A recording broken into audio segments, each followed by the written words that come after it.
Yang berbohong di sana tidak ada. Tidak ada. Kenapa? Nah, dikatakan Allah akan mati. Mati di sana bukan mati jasmani, tetapi rohaninya yang mati. Silakan tunjukin dalilnya. Silakan. Mana ayat berapa itu? Itu pemahaman imannya Pak Dewi. Saya bertanya dulu kepada Pak Dewi. Loh, Bu, diminta buktikan omongan Anda, kenapa Anda malah lari gitu? Heran. Ya, Ibu kan tadi ngomong mati rohani, di mana itu dalilnya kata Pak Dehe? Ya, di mana Ibu? Saya belum tahu. Pak Ustadz, itu tidak tertulis, tapi pemahaman rohani mati di sana artinya bukan jadi nyawanya mati dikubur, bukan begitu Pak Ustadz. Asumsi lagi rupanya Pak Dehe. Asumsi. Iya. Tidak tertulis katanya. Kalau nggak tertulis nggak usah diada-adakan, Bu.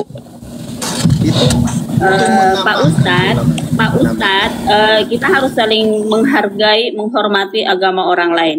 Jadi tidak boleh dipaksakan. Di sini adalah pemahaman kitab suci, penafsiran, begitu ya Pak Ustadz. Oh, nah ditafsir. Ya iya. Pemahaman. Iya, kalau diasumsi tafsir ya bisa masuk, tidak mati, hidup lagi begitu.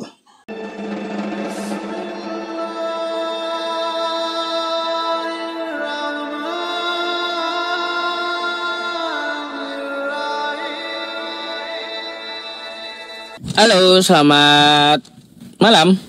Iya, selamat malam juga Pak Ustadz. Malam, Pak. Iya. Islam atau Kristen, Pak? Iya, Kristen. Silakan Pak, kalau kita mau diskusi, saya punya ada dua narasumber nih dari Kristen dan sama Islam. Boleh kita mau tanya balik ya, atau tanya satu persatu gitu. Silakan dibuka dulu kameranya. Karena sambil belajar juga kita kan menggali ayat-ayat Alkitab.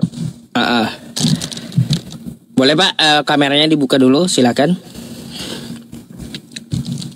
Ustadz permisi, izin dulu ya.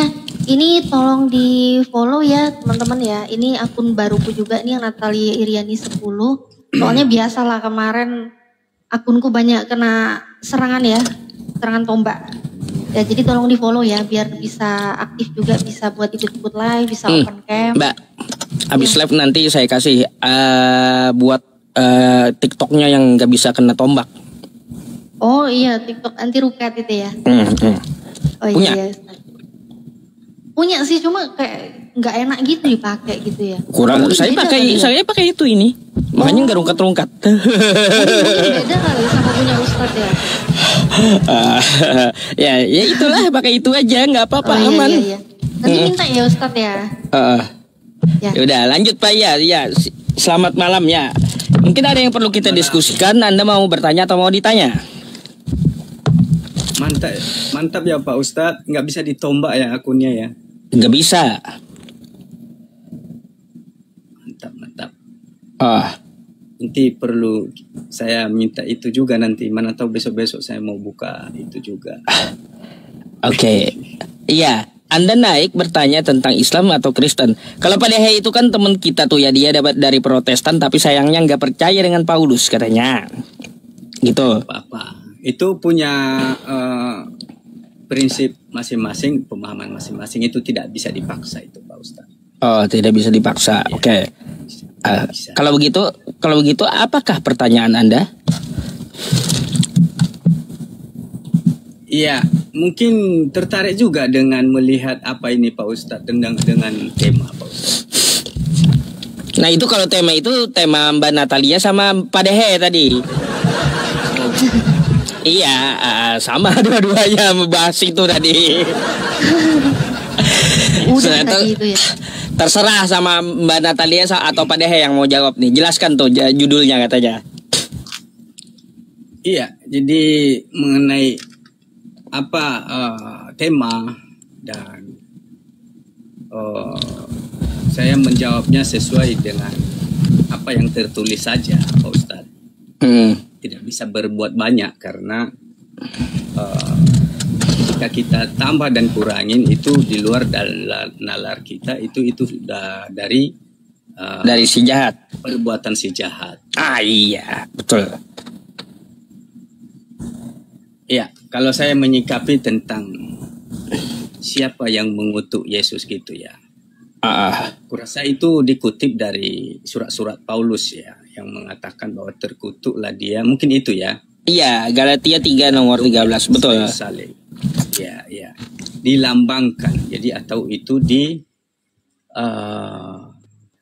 arahkan dia sebagai terkutuk gitu, Pak. Walaupun dia bukan orang berdosa ya. Kan dia dilambangkan di situ. Kalau kita juga bisa dilihat di Yesaya 53 ayat 4 sampai 5, di situ juga sudah dinubuatkan tentang itu, bahwa kalau bisa saya lihat ya, di Yesaya 53 ya 53 ayat 4, saya bacakan ya. Tetapi sesungguhnya penyakit kitalah yang ditanggungnya, dan kesengsaraan kita yang dipikulnya. Padahal kita mengira dia kena tulah, dipikul dan ditindas Elohim. Tetapi dia tertikam oleh karena pemberontakan kita. Dia diremukkan,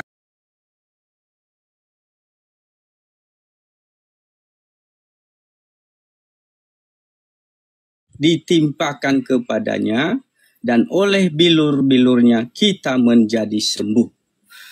Jadi bukan semerta dia itu terkutuk gitu, tapi ditimpakan kepadanya supaya dipulihkan kembali Israel ini di hadapan Tuhan yang telah menjauh daripada Tuhan. Itulah peristiwa kedatangan Mesias itu, supaya ia menjadi tebusan atas mereka. Satu untuk semuanya gitu. Itu sebenarnya bukan memang terkutuk dia, tetapi dilambangkan sebagaimana yang di Yesaya 53. Oke, ya, Pak Dehe dulu lah yang jawab. Bisa sampaikan. Ya. Pak Dehe, silakan ditanggapi Pak Dehe. Soalnya Mbak Natalia kan tadi udah ngomong banyak tuh. Pak Dehe belum. Giliran Pak Dehe sekarang, coba.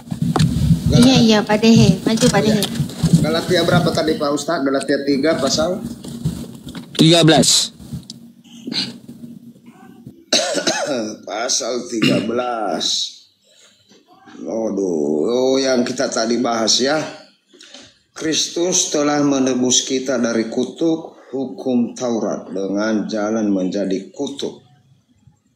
Karena kita, sebab ada tertulis, terkutuklah orang yang digantung pada kayu salib.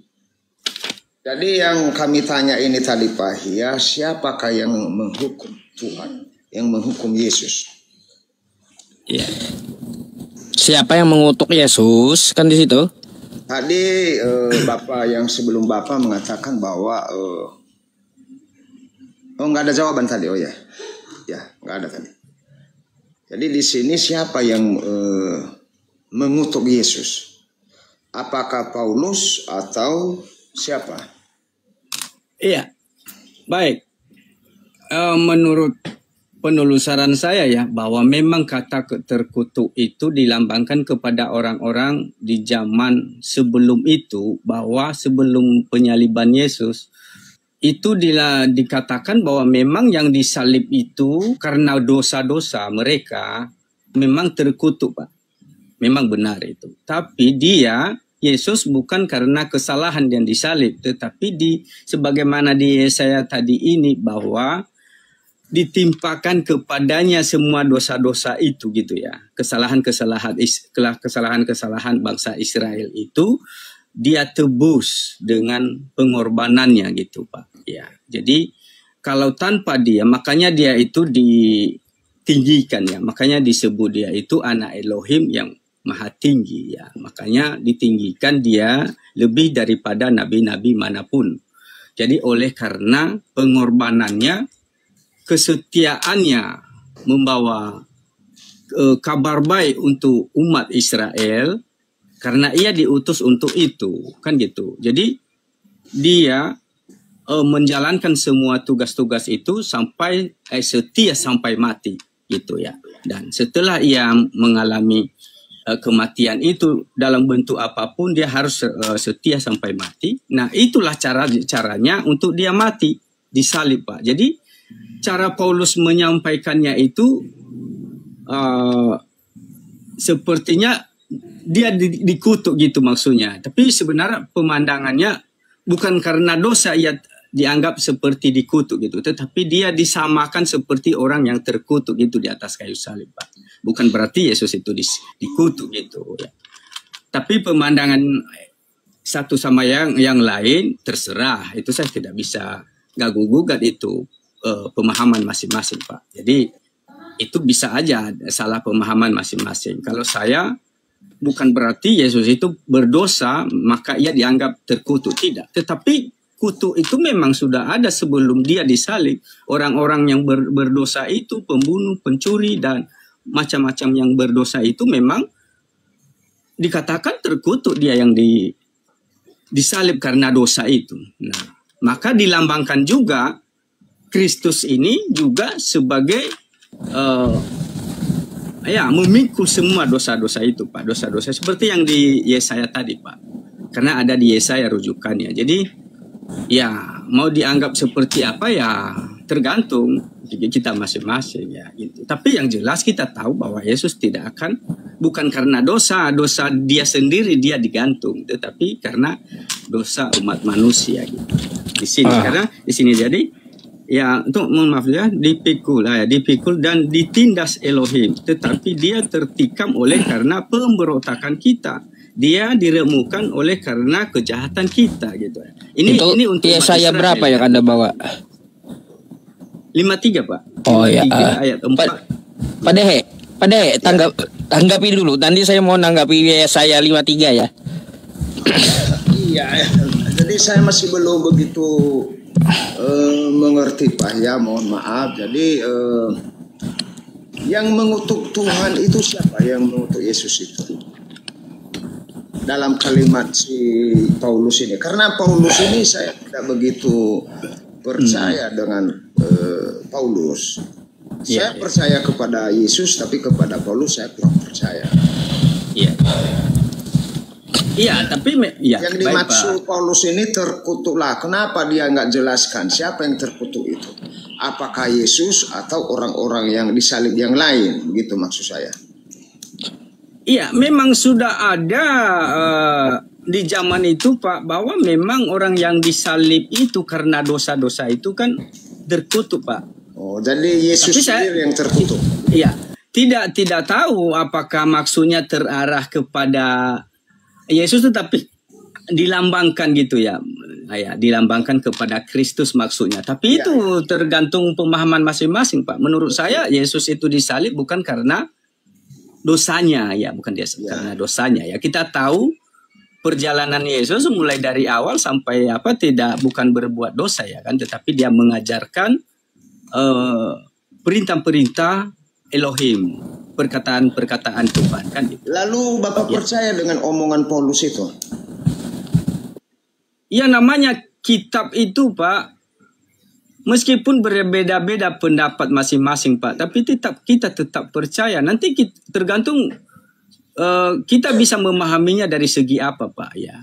Kalau itu merujuk kepada kejahatan, tentu kita tidak percaya, Pak. Tetapi kalau merujuk kepada mengajak dalam kebaikan, kebenaran, kehidupan yang akan diberkati, ya itu kita bisa percaya, Pak. Selagi itu tidak berbaur dengan mengajak saya tidak percayanya, Pak ya, karena tadi juga baru saya dengar dari Mbak Natalia bahwa ada di dalam kitab suci kita itu mengenai sandal di Hosea pasal 4 ayat 14. Mereka duluan masuk sandal. Gak perlu diganti, saya nggak takut terungkat, Pak. Padahal gak apa-apa, langsung aja sebut, gak apa-apa. Persundalan ya, persundalan. Iya, sundel bolong, sundel. Jadi sempat saya dengar.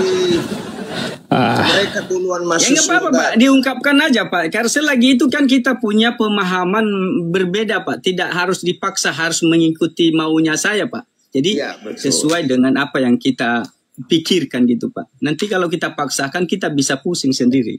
Iya betul. Nanti kayak Sisi Torus kemarin lagi. Iya. Sampah kau. Jangan dipikirkan itu Pak. Ya, Ya, yang betul, penting kita dulu belajar dulu. Iya, jadi berarti hampir sepemahaman kita bahwa Iya. kata-kata Paulus ini setengah kita percaya, setengah tidak ya Pak ya, Pak Bahia ya. Iya, boleh saja Pak, boleh. Karena saya rasa si Paulus ini sedang mabuk pinang waktu dia kasih catatan-catatan dia ini. Mengapa saya bilang mabuk pinang? Sudah gantung kalimat-kalimat yang dia katakan. Ya contohnya terkutuklah orang yang disalibkan itu. Siapa yang terkutuk itu? Apakah Yesus itu termasuk atau tidak? Semestinya dia jelaskan supaya jemaat tidak bingung. Kita orang Kristen aja bingung, apalagi di luar yang percaya kepada Tuhan. Iya. Makanya banyak orang-orang yang menentang saya. Oh, kenapa kau tanya-tanya itulah? Kita kan nggak tahu, makanya kita tanya. Iya, betul Pak. Betul Pak ya? Iya. Oh, saya tidak melanjutkan lagi pertanyaan kepada Pak Hia karena pemahaman kita setengah-setengah percaya, setengah tidak kepada Ya, yang saya maksudkan Pak Dehe, ya, bahwa itu kan saya tidak mengarahkan Pak Dehe untuk percaya kepada omongan saya kan gitu. Jadi, ya meskipun pemahaman saya berbeda, tetapi ini pemahaman saya tidak memasukkan pemahaman yang lain gitu ya kan.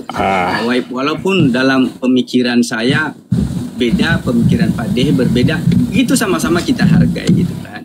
Nah, yang jelas di situ bahwa memang udah ribuan tahun kata penyaliban itu kutuk itu diarahkan kepada orang-orang yang disalib memang karena dosa mereka.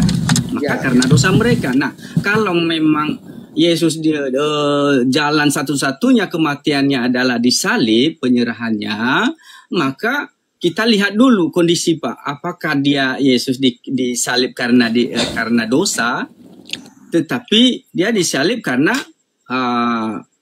kehendak daripada ahli-ahli Taurat, orang-orang Roma gitu ya, yang memang ingin menyalibkannya. Sebenarnya memang harus kematiannya itu, tetapi bukan satu-satunya sebenarnya harus disalibkan. Tapi karena itulah kejadian pada saat itu harus disalib orang-orang yang dianggap memberontak gitu ya kan. Jadi dianggap orang. Jadi memang walaupun Raja Pilatus mengatakan aku tidak punya hak menghukum orang ini katanya kan, karena aku tidak mendapatkan dosanya gitu ya kan. Tetapi orang-orang ahli-ahli Taurat, orang-orang ya pembesar pemuka agama Yahudi lah gitu ya, dan memaksa supaya ia harus disalib. Jadi itu bukan disalib karena kita bisa lihat pribadi bahwa bukan karena dosa ya disalib, tetapi supaya juga bisa genap juga memang yang di Yesaya ini ya, bahwa harus mendengar itu. Pak Dehe, jadi izinnya Pak Dehe ya.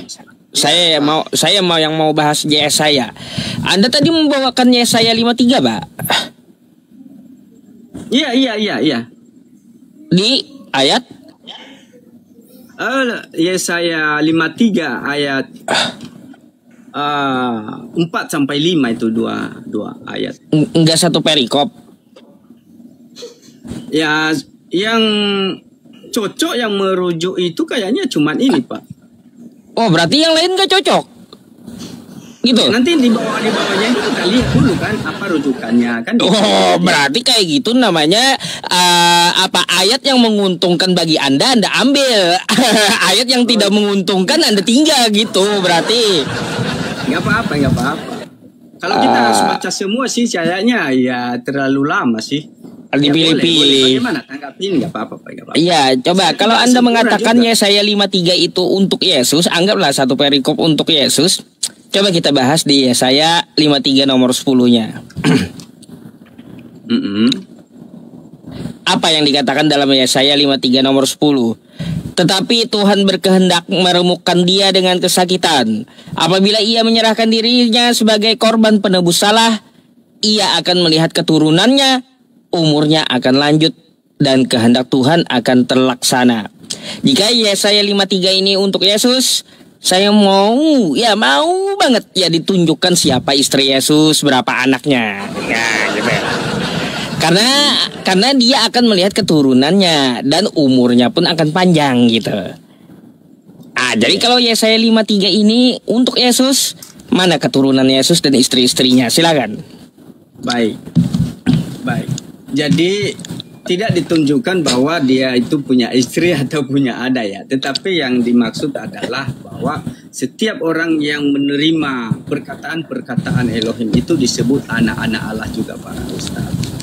Jadi bukan berarti anak-anak jasmani, tetapi anak-anak rohani ya, gitu ya kan. Inilah kacaunya, Pak. Ya. Kacaunya kitab Anda ini di sini. Coba Anda, Pak. Anda tahu kitab Anda itu aslinya dari mana, Pak? Saya mau tahu dulu. Tahu nggak? Ya, nggak usah terlalu dalam ke sana, Pak Ustaz. Nanti itu saya bukan pendeta masalahnya. Saya hanya belajar sedikit, Pak Ustaz. Baik, kalau mungkin saya bisa paparkan gitu. Nanti kalau lebih dari itu takutnya saya itu melenceng kan. Baik, Bang, ini perhatikan ke layar ya. Berarti kalau gitu saya yang kasih tahu Abang ya. Yesaya 53 ini ya, Bang ya. Ini yang saya baca tadi ya. 53:10. Ini kan ada kosakata perkatanya nih ya, dengan kode-kodenya ya. Nah, di kodenya ini kita lihat aja kosakata keturunan. Keturunan ini zera. Nih kodenya kita buka, zera. Yang dimaksud apa, Bang? Bukan keturunan anak-anak Allah yang orang yang taat seperti yang Abang katakan, tapi apa? Sperma, benih.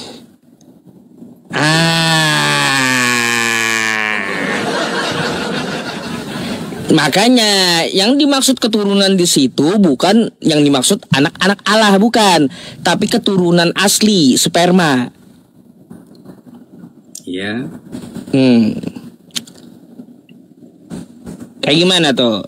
Jangan Anda mengada-ngada ini adalah anak-anak Allah kata Anda, bukan, kawan. Ini adalah anak asli keturunannya dari benihnya. Iya, baik. Ya, nggak apa-apa, itu kan punya pemahaman masing-masing, Pak Ustadz. Saya tidak bisa terlalu dalam masuk ke sana karena saya takut tidak bisa menguasai itu, Pak Ustadz. Jadi, berarti gagal dong Anda membawakan nubuatan Yesus di Yesaya 53. Belum bisa patah berarti karena nggak bisa dibuktikan itu untuk Yesus. Ya, baik. Oke. Ya. Saya tidak bisa menyimpulkan juga dan mengatakan bahwa gagal karena belum saya pelajari sedalam-dalamnya itu tentang ayat-ayat juga. Saya pikir tadi Anda bawa Yesaya 53 Anda sudah tahu siapa yang dimaksud, ternyata belum. Waduh. Iya, tapi itu merujuk kepada di sana juga, Pak, bahwa Pak Ustadz, bahwa memang kalau menurut seperti dia sebagai penebus dosa gitu ya. Nah, inilah seperti yang tertulis ini tadi bahwa tetapi sesungguhnya penyakit kitalah yang ditanggungnya dan sengsaraan kita yang dipikulnya. Padahal kita mengira dia kena tulah, dipikul dan ditindas Elohim. Itu maksudnya gitu.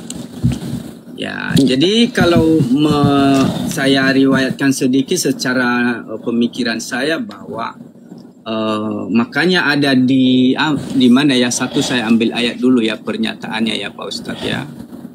Semua telah diserahkan kepadaku, beri kesan atas. Ya, 10:22, Lukas 10:22 kayaknya ya. Lukas sedikit dulu ya Pak Ustadz. 22.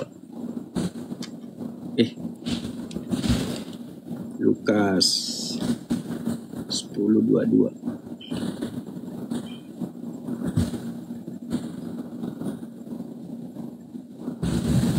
Oke.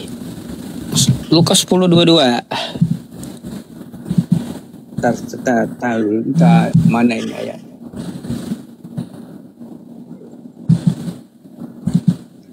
Semua telah diserahkan kepadaku oleh Bapakku dan tidak ada seorang pun yang tahu siapa selain Bapa. Siapa Bapa selain anak ya. Lupa Ya, saya Lukas 10:22. Enggak lupa saya bahwa karena makanya dia disebut anak kekasih itu karena ia memberikan nyawanya gitu. Saya lupa ayatnya. Waduh, Lupa ayatnya Pak Ustaz. lupa ayat. Iya. Ya, Saya kalau- udah pernah catat sih tapi lupa ayatnya Pak Ustaz. Ya di mana di situ karena ia telah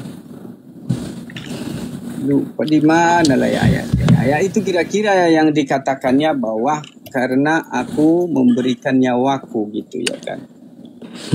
Ia mengasihi aku karena ya, dalam mata melihat dan tetapi ia tidak melihat dan ingin mendengar aku. Ya. Lupa saya ayatnya Pak Ustaz. Jadi itulah entah kemana letaknya ayatnya, saya udah lupa di mana saya letakkan itu. Oke lah kalau kayak gitu. Nggak perlu dibahas Pak, kalau lupa nanti aja dah. Jadi itulah kiranya yang bisa dapat saya jawab Pak Ustaz bahwa saya tidak dapat mengatakan Pak Dehe salah karena dia membawa pemahaman sendiri dan saya pun tidak memaksakan harus mengikuti pemahaman saya. Jadi tergantung pemahaman kita masing-masing gitu ya. Oke. Tentang ayat-ayat yang kita baca itu Pak Ustaz. Oke. Kalau gitu Bang, boleh saya ini ya gantikan sama yang antri lagi ya.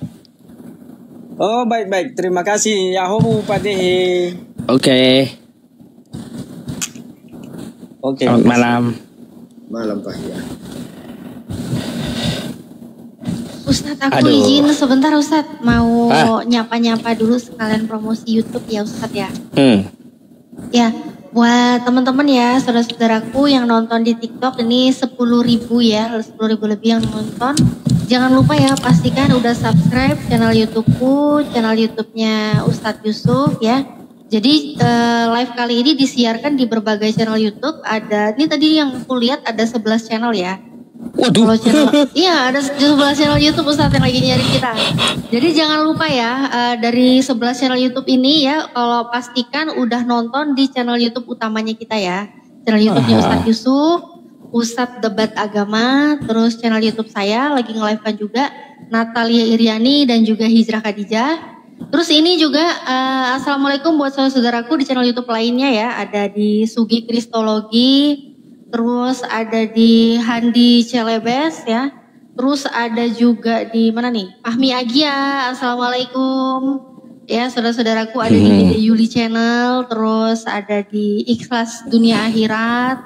Ada di Dakwah Insani sama Banu Wasiar. Kinai Channel ya. Ini buat saudara-saudaraku yang sudah nonton ya. Di channel YouTube manapun jangan lupa pastikan ya udah subscribe channel YouTube-nya Ustadz Yusuf, Ustadz Debat Agama, Natalia Iriani, Hijrah Khadijah, pastikan udah subscribe, aktifkan lonceng notifikasinya ya, biar nggak ketinggalan ya. Jadi nggak apa-apa nonton di channel YouTube manapun nggak apa-apa, free, kita nggak minta kontribusi apapun ya Ustadz Yusuf ya, semuanya free, bebas, gratis ya. Tapi pastikan udah dukung channel kita juga ya. Itu aja Ustadz, lanjut. Oke. Terima kasih Ustadz.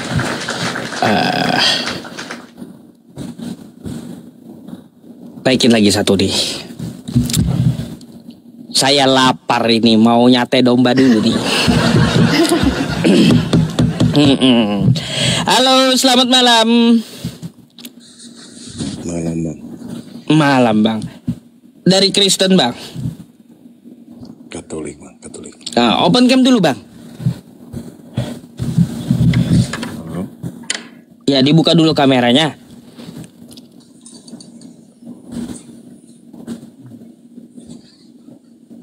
Bang.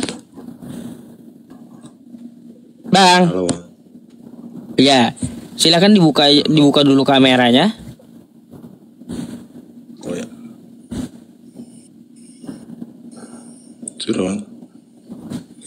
Mana belum? Halo. Ya silakan dibuka dulu. Nah ya baru kelihatan. Oke. Nah jadi kan tahu kita ngomong sama siapa kan kayak gitu. Kira-kira abang mau bertanya atau mau ditanya nih? Iya bang ya. Saya merasa tertarik beberapa topik ya bang ya. Agak kencang sedikit pak suaranya Selamat kecil. Bang Dehe, selamat malam. Malam Pak. Iya. Kak Natalia, selamat malam. Iya malam Pak, lanjut Pak silakan. Oh ya. Iya pak, yang semangat pak. Lesu kali pak. Ya, Yang semangat gitu ngomongnya. Jangan lesu kali gitu, kecil. kecil ya Pak. Mungkin jaringan mungkin Pak. Iya, Anda mau bertanya atau mau ditanya pak? Halo? Ya, Anda mau bertanya atau mau ditanya nih?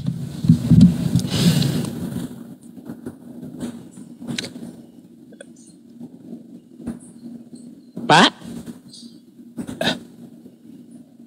Pak? Pak? Wah, gimana sih Bapak ini? Aduh, turun dulu darah kalau kayak gitu ya. Lemas-lemas sekali Pak. Aduh, disapa sampai 3 kali nggak nyahut juga. Heran. Bang Riko, tunggu dulu ya. Bentar. Judul nutupin ya? Gimana nih saya mindah-mindahnya judulnya nih. Pusing.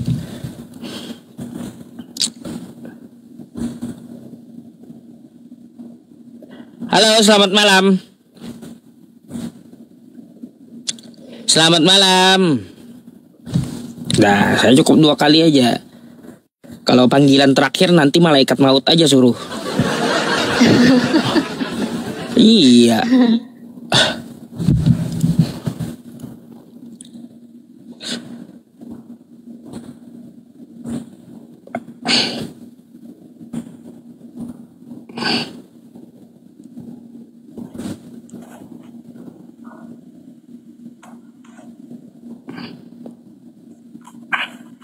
Halo, selamat malam Bu. Halo, selamat malam. Iya Bu Sutarni. Kok gelap? Iya, Ban. Bu, ibu lagi ngerekam atau lagi ngapain tuh Bu? Lagi ini persiapan Ngerekam? kita untuk ya. Enggak. Soalnya suaranya mantul. Suaranya mantul ya? Iya, ada 2 HP Kak di situ. Oh, di belakangnya ini laptop.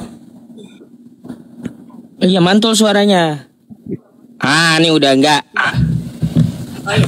Nah, kadang-kadang. Iya, Ibu mau bertanya atau mau ditanya nih Bu? Dari Kristen ya?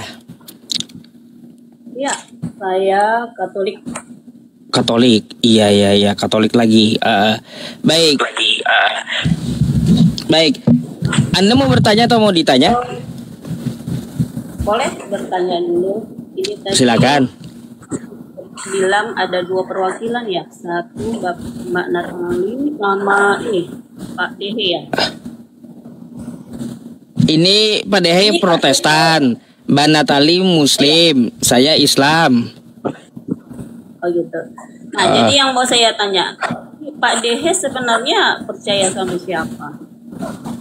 Kenapa dia sebagai host di situ dari Protestan sementara tidak percaya di kitab suci? Gitu. Kalau gitu kami yang Islam diam dulu. Pak Dehe jawab, silakan Pak Dehe. Giliran Anda kowar-kowar, gas Pak Dehe. Teng, kan gitu. Saya wasit.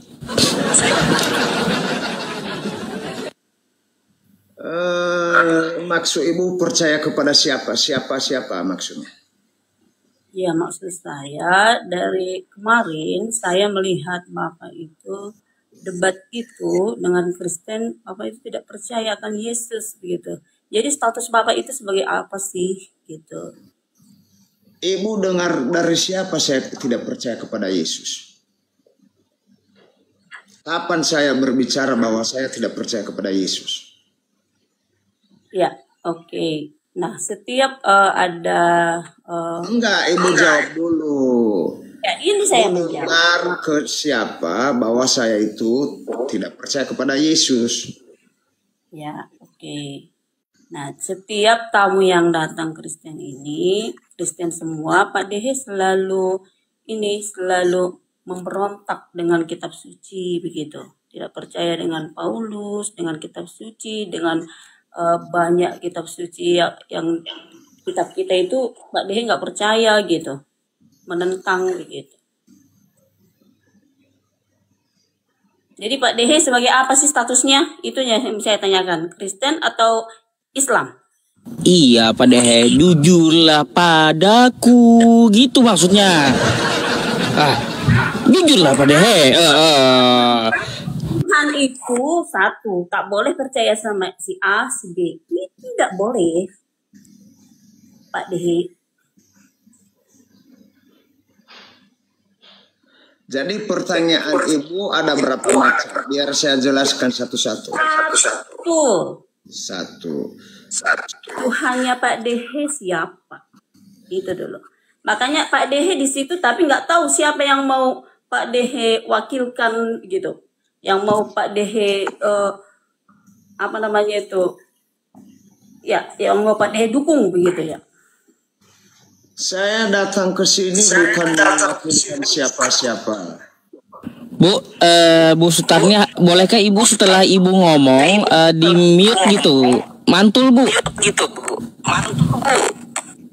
Mantul. Oh, boleh. Oke, udah bisa ya? Belum. Belum, bentar. Ya udah nih, bagus nih, bagus. Oke, Mantul lagi. ya udah ya Pak Ustadz. Jadi lari. Mantul lagi. Tolong dulu Pak. Oke. Gak usah. Ibu pakai apa sih? Pakai handset.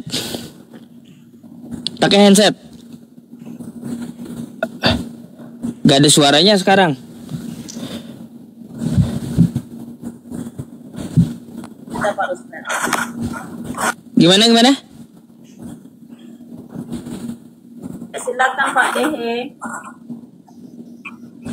Ya. Tadi mantul. Silakan Pak Dehe. Ya, jadi Ibu tadi tanya apa agama saya sebenarnya.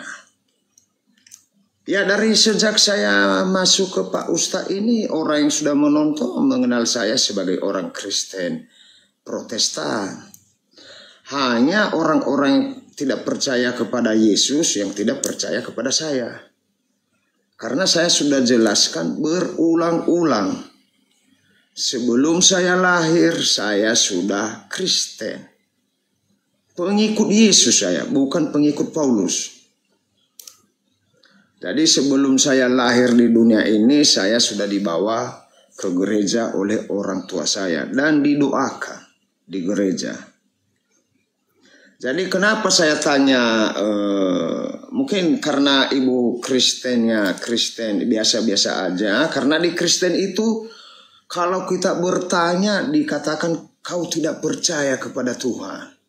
Walaupun ayatnya kita nggak tahu. Nah, justru adanya Pak Ustadz PI ini memberikan saya kesempatan. Lalu saya menunggu orang-orang Kristen itu di pintu komal Pak Ustadz. Setelah mereka naik, aku bertanya. Contohnya yang tadi, siapakah yang mengutuk Yesus? Sehingga kata si Paulus, terkutuklah orang yang disalibkan itu.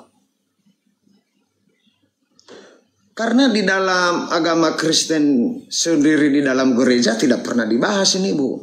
Jangan Ibu salah. Kecuali yang sudah sekolah-sekolah teologi ya. Karena di Kristen itu orang khotbah kita mendengarkan di bawah. Tidak diperbolehkan bertanya. Kita duduk manis. Lain dengan kalau di sekolah berbicara Pak Guru. Lalu ditanyakan anak sekolah ada nggak yang nggak tahu. Lah kalau kita kan cukup duduk manis, datang ke gereja, bernyanyi, berdoa, mendengarkan firman Tuhan. Setelah itu pulang. Tidak ada tanya jawab. Lalu kalau ibu tahu, ya silakan dijawab pertanyaanku, ada beberapa. Saya ini pertanyaan saya ada sekitar 100. Tapi baru 2, 3 sampai 4 saya lempar ke bawah, udah banyak oten-oten yang pusing. Mereka tidak percaya kepada saya. Mereka tidak percaya bahwa saya ini Kristen. Karena tanya ayat-ayat Kristen. Baru saya salah, saya tanya sama Pak Ustadz. Itu saya salah. Yang saya tanya ini kepada orang Kristen juga, bukan kepada umat lain. Hanya saja Pak Ustadz memberikan kesempatan kepada saya untuk bertanya. Contohnya saya ke bom, saya 10 menit di atas tidak disapa juga. Saya capek, saya turun, saya ke mana-mana itu. Ada beberapa channel saya ikut, tidak diberi, silakan saya berbicara. Untung ada ustaz yang baik hati. Oh Pak De, boleh silakan ditanya. Begitu ceritanya Ibu.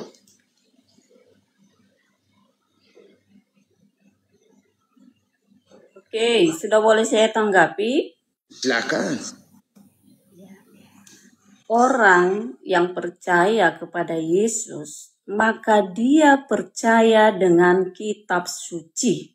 Nah, Paulus salah satu ya yang mewartakan kitab suci perjanjian baru. Yang mau saya tanya kepada Pak Dehe, biar Pak Dehe mengerti, memahami, apakah Pak Dehe tahu bagaimana cara Tuhan Yesus memilih Paulus menjadi pewarta? Pak Dehe tahu? Tahu saya. Ceritakan. Kalau Ibu nggak tahu saya ceritakan, tapi saya rasa Ibu tahu, makanya tanya ke saya. Bukan tidak tahu. Kan Pak Dehe, apa dasarnya Pak Dehe tidak percaya kepada Paulus? Sehingga Pak Dehe bilang, saya nggak percaya dengan Paulus. Memang saya tidak percaya kepada Paulus. Ibu terjun dari Monas aja, tidak percaya. Ya. Mengerti kata saya? Bagaimana cara Yesus? Kalau kepada Ya, Yesus saya percaya. Bagaimana? Bergelombang suaranya Bu, bergelombang nggak kedengaran. Bu, kayaknya tolong ibu kayak gini, ibu turun dulu ya, ibu turun dulu. Habis itu aplikasi yang berjalan di HP ibu itu ibu buang semua dulu, dihilangkan. Biasanya kayak gitu. Ini aja aku bilang sama Pak Dehe ya. Suaranya mantul. Nanti saya naikkan kembali gitu. Dicoba dulu. Pak Dehe, pilih salah satu Tuhan, ya. Pilih. Jangan mewakili Kristen, tetapi Bu, suaranya mantul. Bu, dengarkan saya. Terima kasih. Toleransi beragama. Ya, oke. Ya, kalau mau naik lagi perbaiki dulu gitu ya. Gak jelas Pak Dehe. Ngomong apa dia jadinya gitu. Iya. Saya juga kurang tahu Pak Ustaz. Dan gak dengar saya, suaranya mantul, rusak kali gitu suaranya.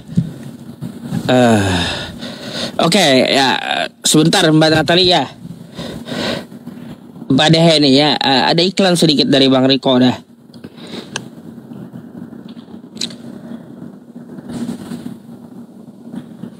Assalamualaikum warahmatullahi wabarakatuh. Waalaikumsalam warahmatullahi wabarakatuh. Waalaikumsalam warahmatullahi wabarakatuh. Mbak Natali, apa kabar? Alhamdulillah. Alhamdulillah Ya, saya baik. Riko dari Tanjung Pandan Belitung, sedang berjualan aneka cemilan dari Pulau Belitung. Yang kami jual pempek sutra tenggiri, abon tenggiri, kerupuk tenggiri, abon tenggiri, pastel mini abon tenggiri, Pletek tenggiri, pletek telur cumi. Yang berminat membantu kami dalam berniaga silahkan. Ya, kami kirimkan melalui parcel secepat JNT dari Belitung, Tanjung Padan, Pulau Sumatera. Pak Yusuf, mohon tambahin lagi. Oke. Ya teman-teman, karena Bang Riko lagi sakit ya, beliau tadi ada ngasih fotonya sama saya, apa itu yang diobati gitu ya. Katanya minta naik kan, buat siapa tahu ada rezeki untuk jualannya. Untuk apa? Untuk mengobati sakit beliau kayak gitu. Jadi ya teman-teman semuanya ya, selain membantu ya, mari kita beli dagangannya ya. Jadi seperti itu. Jadi yang mau beli mungkin bisa langsung ke beliau lah ya. Di sana ada, di add aja itu.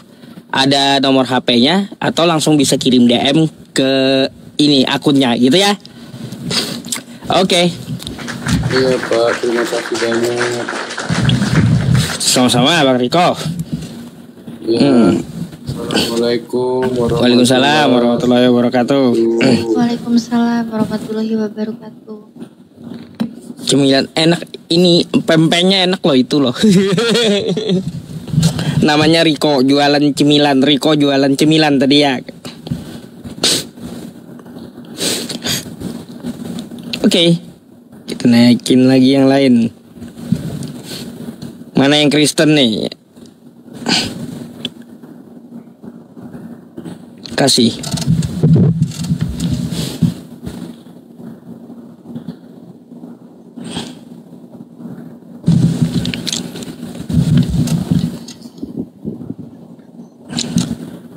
Turun.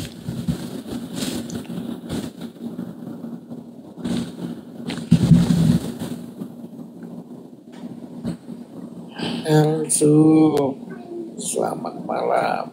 Selamat malam, silakan dibuka kameranya. Wah, harus buka kamera kan? Iya harus. Wah, lain kali aja lah, saya lagi di luar, nggak enak saya buka kamera. Oh ya udah, nanti aja.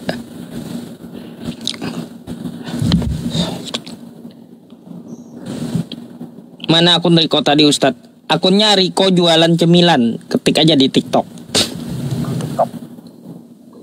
Halo, selamat malam. Selamat malam, Martin.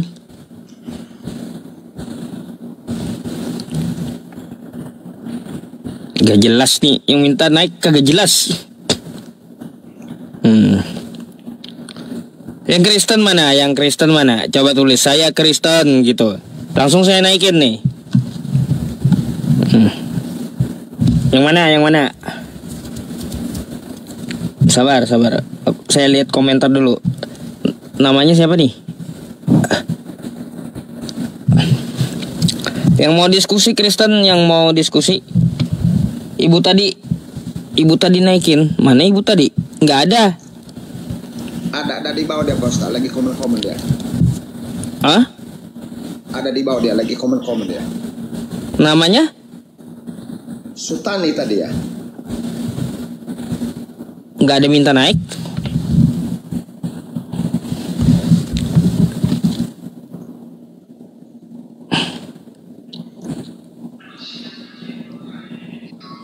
Halo, selamat malam. Selamat malam. Malam, oke bang. Silakan dibuka dulu kameranya.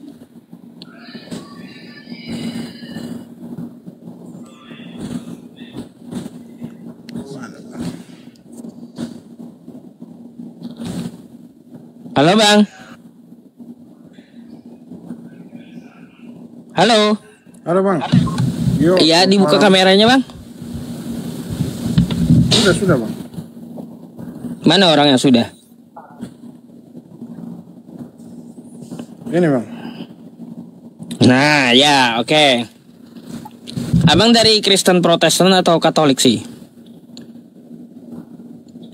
Kristen Protestan. Anda mau bertanya atau mau ditanya bang? Saya mau bertanya bang. Nah silakan. Siapa yang mengutuk Yesus sesuai tema? Siapa yang mengutuk Yesus? Itu pertanyaan juga bang. Seharusnya Anda yang jawab. temanya itu pertanyaan, makanya di ujungnya itu ada tanda tanya toh. Siapa yang mengutuk Yesus? Gak ada yang mengutuk Yesus, Bang. Nah, tapi betul nggak Yesus itu mati terkutuk di tiang salib?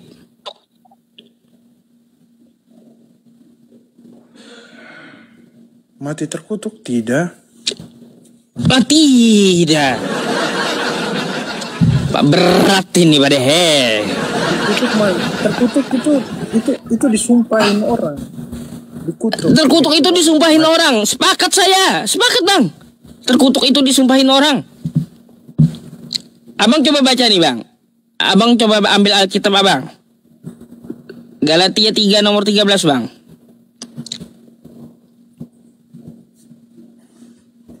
Oke, sabar. Terkutuk tuh disumpahin orang itu Bang.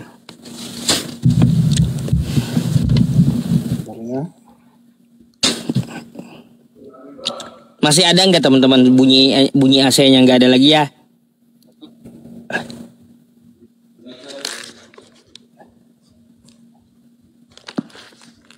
Sekarang udah bersih Ustadz, udah nggak noise. Iya, tadi kalau saya hidupin AC memang ini kan apa? AC-nya langsung berhadapan dengan mic di samping saya nih. Galatia berapa? Ustadz? 3:13. Galatia 3 nomor 13. Kristus telah menebus. Saya baca ya. Kristus telah menebus kita dari kutuk hukum Taurat dengan jalan menjadi kutuk karena kita. Sebab ada tertulis, terkutuklah orang yang digantung pada kayu salib. Nah, Yesus disalib nggak? Ya, disalibkan. Berarti terkutuk itu Yesus, kata Paulus. Ya, dikutuk orang yang tidak mau mengikuti ajaran Yesus. Nah, siapa yang tukang kutuk? Siapa yang mengutuk Yesus?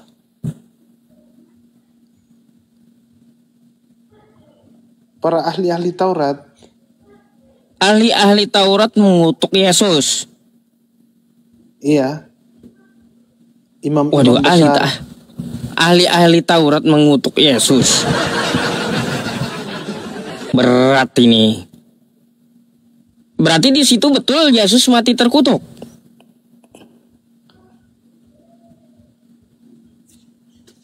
Iya, memang betul. Kata Anda tadi tidak. Saya kan belum paham. Belum paham. Nah, kan Anda tahu sekarang Yesus itu mati terkutuk tuh.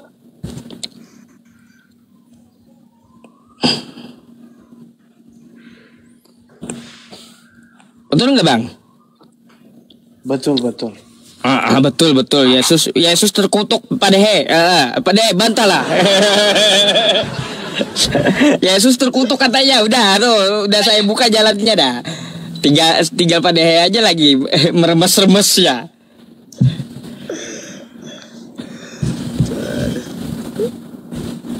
Apakah silakan Pak Dehe, ayo. Yesus terkutuk katanya. Tuhannya Pak Dehe terkutuk katanya dah. Iya, pada zaman itu kan tidak disenangi oleh imam-imam besar yang tidak mengakui Yesus itu anak Allah. Jadi dikutuk. Maksudnya dikutuk. Tidak disukai, dihukum begitu. Ya, makanya dijatuhi hukuman. Dijatuhi hukuman. Jadi Yesus itu mati terkutuk ya.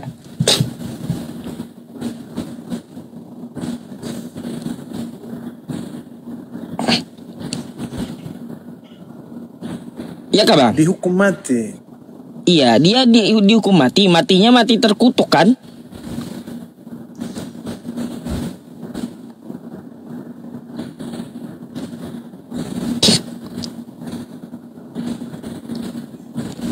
Apa pada senyum-senyum?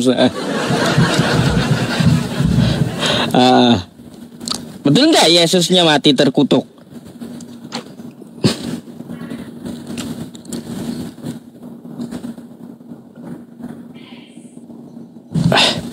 Abang, Gimana? betul nggak Yesusnya mati terkutuk?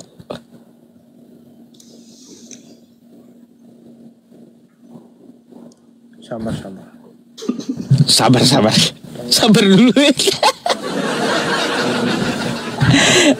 Jujur aja gitu ya, nggak perlu dilindungi.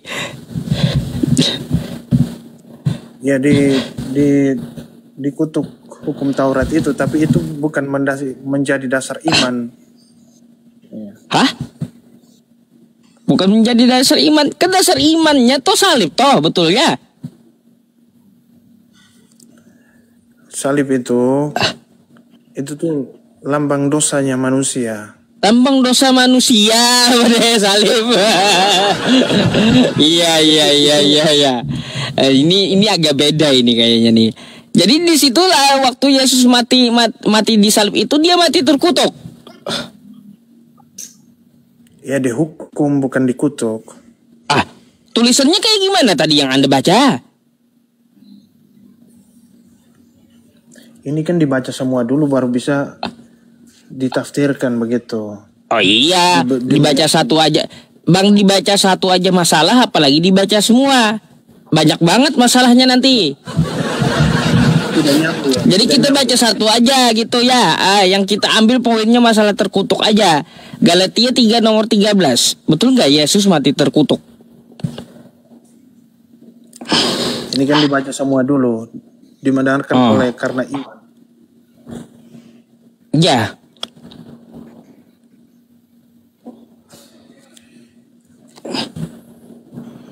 Hai orang-orang Galatia. Ya, gimana Pak Ustadz? Betul nggak Yesus mati terkutuk di tiang salib? Ya dibaca semua dulu, bukan hanya satu ayat saja. Wah, kalau dibaca semua nanti lebih banyak masalahnya. Ya biar kita mengerti arti ini, pasal 3 ini. Kita mengerti isi ceritanya seperti Bang, apa. kalau saya menunjukkan satu ayat, berarti saya udah baca semuanya satu perikop. Yang jadi masalah itu tuh ya, yang di nomor 13-nya. Yang dikatakan seperti apa? Kristus telah menebus kita dari kutuk hukum Taurat dengan jalan menjadi kutuk. Berarti betul ya Yesus mati terkutuk gitu. Dengan jalan menjadi kutuk karena kita. Sebab ada tertulis, terkutuklah orang yang digantung pada kayu salib. Yesus menjadi kutuk. Yesus mati terkutuk di tiang salib gitu, betul?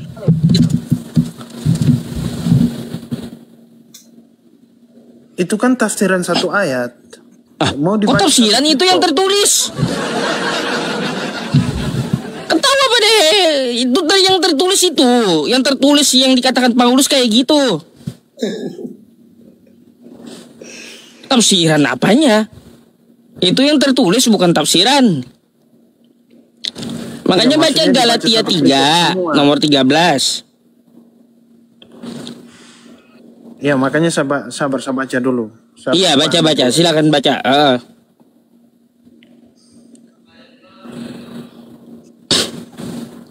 Hai orang-orang Galatia yang bodoh, siapakah yang telah mempesona kamu? Bukankah Yesus Kristus yang disalibkan itu telah dilukiskan dengan terang di depan? Hanya ini yang hendak ketahui dari kamu. Adakah kamu telah menerima Roh yang melakukan hukum Taurat karena pemberitaan Injil?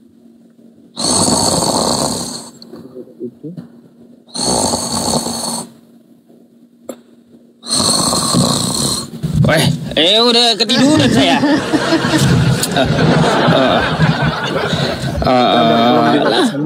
Iya, lama kali bacanya.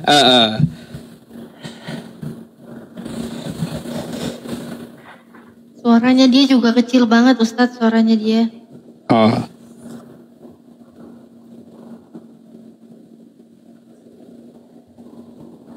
Ngumpet kemana dia? Gak mumpat, Mbak. Sabar dulu. Baca dulu. paham itu yang 13.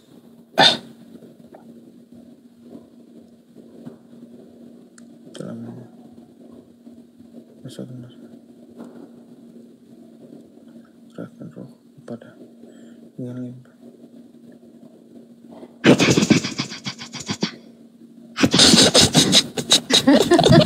Bisik-bisik dia bacanya loh. Aduh. Ketawa Pak Dehe. Nanti sebenarnya saya mau tanya sih Pak Dehe, tapi bisa lewat WA aja, bukan di lab gitu. Boleh nanti bisa minta nomor WhatsApp ya? Ya Pak Ustaz ya. Aha. Bukan masalah agama yang saya tanya, bukan? Iya ya Pak Ustaz, nggak apa-apa.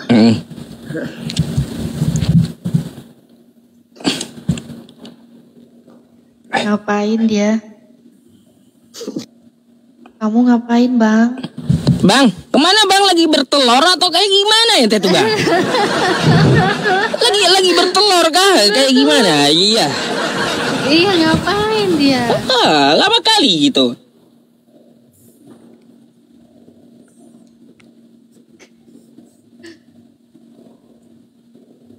Aduh, jangan-jangan mencret ya Ustaz. Gak muncul loh dia, sembunyi. Kenapa lihat? Aneh kelakuannya. Iya, kelakuannya aneh. Lah, pingsan kayaknya ini. Iya, pingsan ini abang ini ya. Udah, ganti pingsan. Kasihan orang. Padahal saya nggak nanya macam-macam, padahal bacain ayat aja kok dia pingsan. Apa coba? Aduh. Nah ini ibu tadi nih.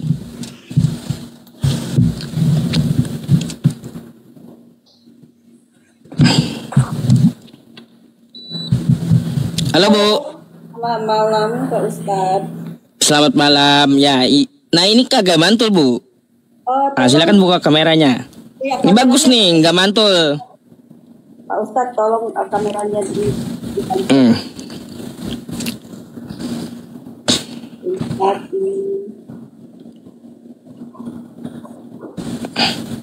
Udah dikirim tuh. Oke ya. Ya, mau lanjut sama Pak Dehe yang tadi. Biar saya sama Natalia nyimak dulu gitu. Bukan, saya pesan aja sama Pak Dehe. Memang sukses membaca lagu tersedia Pak Dehe. Saya nggak Oke, saya sama Pak Ustadz. Oh, sama saya. Gak mau sama Pak Dehe lagi? Sudah, karena dia adalah saudaraku. Oh, gitu. Baik. Apa yang mau Ibu tanyakan? Oke, yang mau saya tanyakan itu ada tulisan siapa yang mengutus Yesus. Nah, jadi saya kembali. Apa dasar dari Pak Ustadz mengatakan bahwa membuat tulisan itu? Siapa yang mengutus Yesus itu? Dasar biblisnya apa gitu? Oh, ini tema Pak Dehe. Iya, dasar.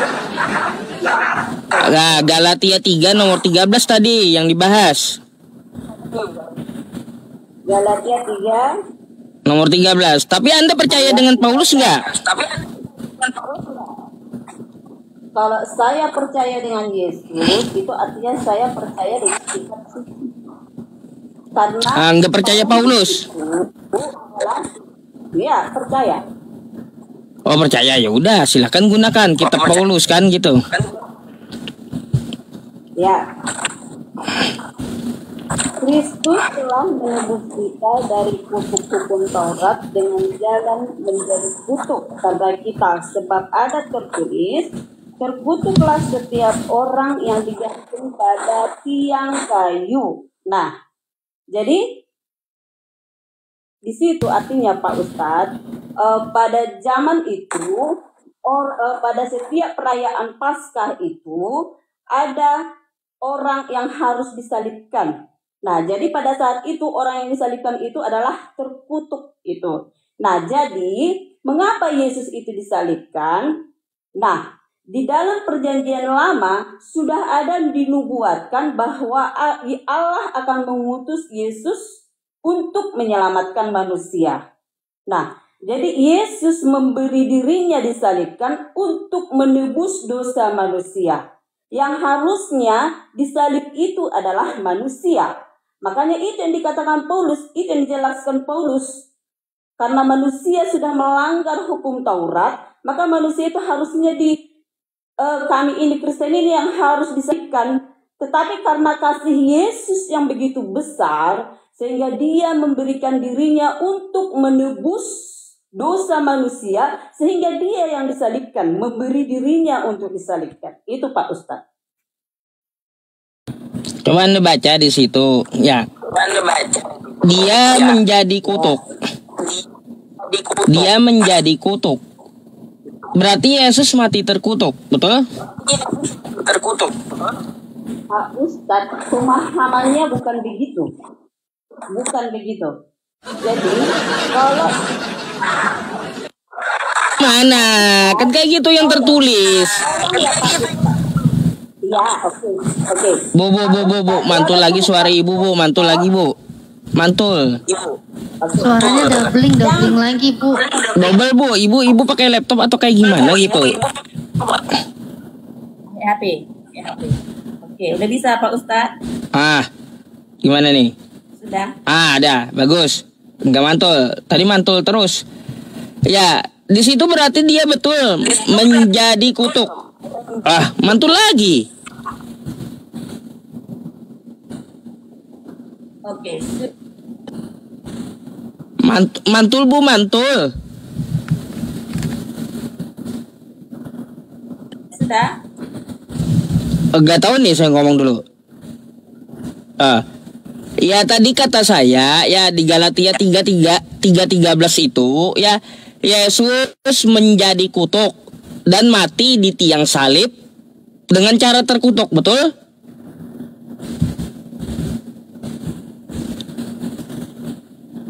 Oke, terus. Nah, berarti Yesus betul mati terkutuk. Kalau dia mati terkutuk, berarti ada yang mengutuk. Siapa yang mengutuk Yesus?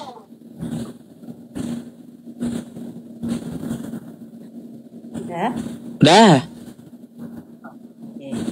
Maksudnya di situ Pak Ustadz, yang seharusnya terkutuk itu manusia.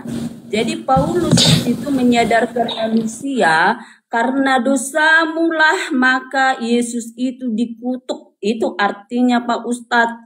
Bukan berarti Yesus itu mati terkutuk. Paulus itu menjelaskan begitu Pak Ustadz ya. Iya. Yesus itu mati dikutuk oleh dosa gitu. Karena dosa manusia. Karena dosa manusia dia jadi dikutuk.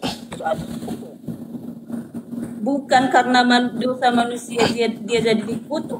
Yesus itu memberikan dirinya gitu. Jadi itu penjelasan dari Paulus Pak Ustadz, supaya manusia itu paham, sadar bahwa karena dosakulah, karena aturan aku kianlah yang dikutuk, sehingga Yesus menanggungnya. Jadi yang diartikan di situ Pak Ustadz bukan masalah kata kutuk, tetapi kasih, itunya Pak Ustadz. Di situ nggak ada ngomong kasih, Bu, masalah kutuk. Kalau ada yang mati terkutuk, berarti ada yang mengutuk. Siapa yang mengutuk Yesus? Pak Ustadz.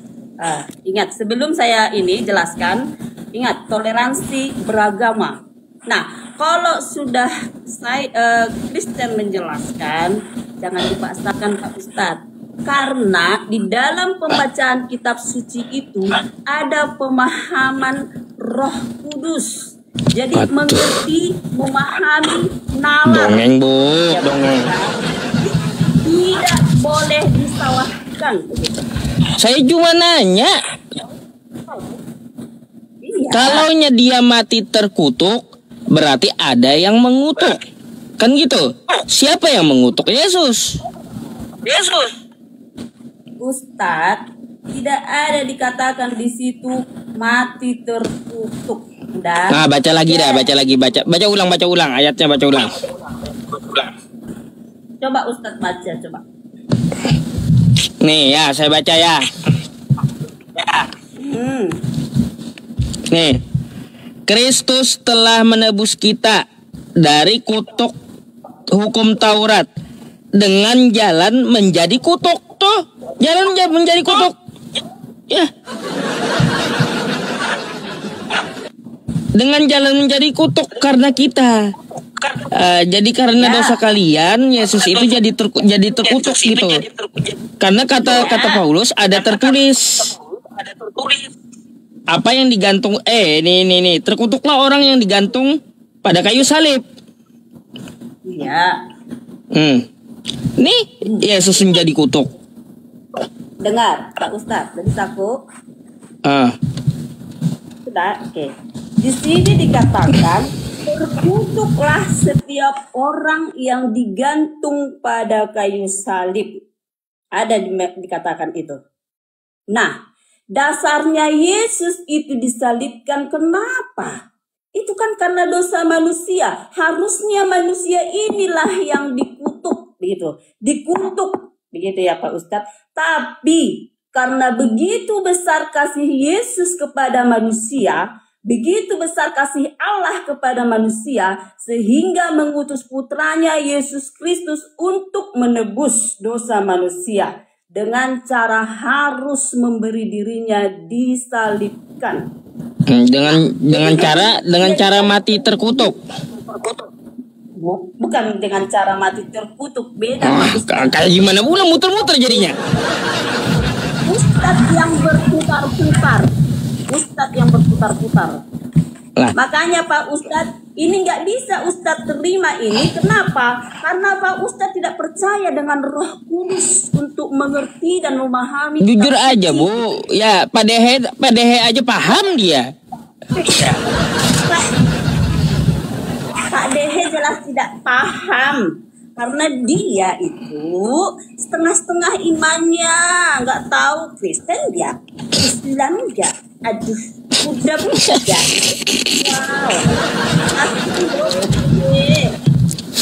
Wow, bertobat. Aduh, itu. Apa lagi pertanyaan Pak Ustadz? Pusing lah saya. Pak Dehe jawab Pak Dehe. Kacau kali, muter-muter dari tadi. Yang terkutuk itu adalah Paulus, bukan Kristus. Yang dikutuk itu Paulus, bukan Kristus. Karena Paulus ini surat Paulus. Paulus yang mengatakan ini. Kristus telah menebus kita dari kutuk hukum Taurat dengan jalan menjadi kutuk. Karena kita sebab ada tertulis, terkutuklah orang yang digantung pada kayu salib. Jadi yang terkutuk itu adalah Paulus, bukan Yesus. Pak Dehe, Anda jangan menilai saya setengah-setengah. Saya itu pelajari Bible. Justru di Bible ini tidak jelas kata Paulus. Makanya saya tidak yakin catatan ini. Jangan itu kalau berasumsi bisa, tafsiran bisa bahwa Kristus datang ke dunia ini untuk menebus dosa-dosa kita. Yang mestinya kita yang dihukum, tetapi dialah yang dihukum. Bisa, itu asumsi. Yang kita tanya ini adalah yang tertulis. Yang tertulis. Ada lagi tadi yang ngeri-ngeri sedap itu sama baru saya dengar adalah orang-orang yang punya sandal yang duluan masuk di surga. Ada ayatnya tadi. Ayatnya tadi mana nih? Hosea pasal 4 ayat 14. Itu ngeri-ngeri sedap itu malah. Yang punya sandal itu yang diutamakan masuk surga. Nah,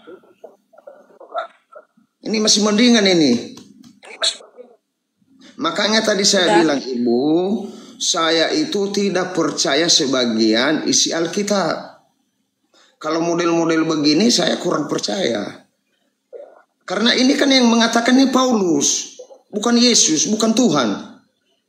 Bukan Tuhan mengatakan, Allah berfirman, Kristus telah menebus kita dari kutuk hukum Taurat dengan jalan menjadi kutuk karena kita, sebab ada tertulis, terkutuklah orang yang digantung pada kayu salib. Yang mengatakan ini Paulus, bukan Allah, bukan. Makanya saya tidak percaya sama Paulus. Paulus itu ngawur, jangan terlalu dipercaya. Sudah? Silakan. Oke. Pak Dehe, tadi sudah saya katakan. Saya potong dulu. Itu kan asumsi Ibu sendiri itu, bukan saya. Tidak, itu Alkitab. Alkitab bicara, Pak Dehe, bukan saya yang bicara. Alkitab yang bicara. Oke, mana dalilnya? Silakan tunjukin. Oke. Nah, jadi apa yang dibilang Pak Dehe itu benar. Paulus. Jadi Paulus itu siapa? Manusia. Jadi siapa lagi kawan manusia? Kita, saya, Pak Dehe. Karena dosa kita lah Yesus disalibkan. Karena dosa kita lah, dosa Paulus, dosamu, dosaku, maka Yesus itu dikutuk. Begitu. Siapa yang mengutuk Yesus? Jadi pemahamannya di situ Pak Dehe, supaya Paulus mengatakan itu supaya manusia sadar bahwa aturan kamulah yang dikutuk. Tetapi karena Yesus besar kasihnya, maka Yesus memberikan dirinya disalibkan. Begitu ya Pak Dehe. Itu asumsi. Itu kitab suci yang berkata. Iya.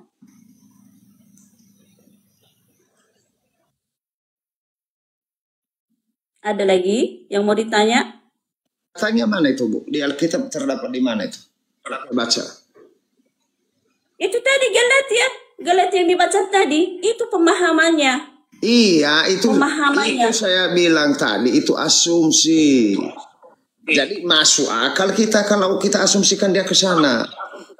Yang kita cari ini, siapakah yang mengutuk Yesus itu? Paulus apa siapa? Waduh, Pak Dehe. Harusnya Pak Dehe sebelum membaca kitab suci berdoa dulu supaya Roh Kudus menerangi pikiran Pak Dehe, begitu. Justru karena saya sudah berdoa, lalu Allah memberikan saya Roh Kudus. Pak Dehe silakan bertanya. Makanya saya bertanya. Ya, oke. Ini judulnya dibenarkan oleh karena iman. Jadi artinya Paulus di sini mengajak manusia supaya beriman kepada Yesus, supaya paham, supaya mengerti, supaya mengimani, supaya sadar bahwa karena kasih Yesus inilah manusia bisa diselamatkan. Karena sebelumnya di dalam perjanjian lama itu Adam dan Hawa jatuh ke dalam dosa sehingga ada jurang pemisah antara Allah dengan manusia. Jadi Allah mencoba bagaimana menyelamatkan manusia itu. Makanya di dalam perjanjian lama itu Allah mengutus nabi. Banyak diutus oleh Allah nabi, tetapi belum sempurna. Akhirnya di dalam perjanjian lama sudah dibuatkan bahwa Allah akan mengutus putranya sendiri, yaitu Yesus Kristus, yang menjelma menjadi manusia. Jadi selama ini saya mengikuti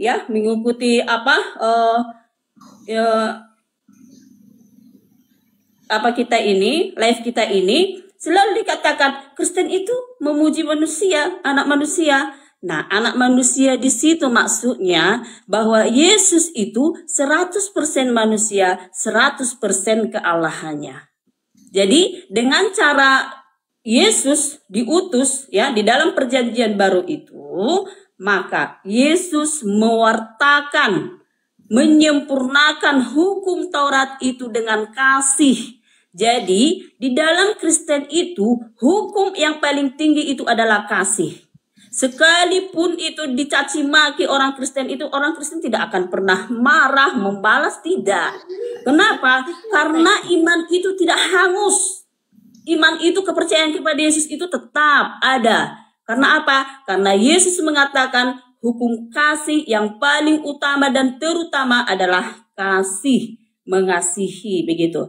Jadi di sini saya sampaikan ya, kita ini negara Indonesia, hukum ya, toleransi antar umat beragama, moderasi beragama. Tolong bagi saudara-saudara yang beragama Islam dan juga yang beragama Kristen, kita semua, kalau membuat komen itu jangan memaki-maki Tuhan yang dipercayai oleh orang lain, jangan. Itu dosa. Mari saling menghargai. Kemudian jangan memaksakan kepercayaan terhadap agama orang lain. Oh, agamamu begini, nggak boleh.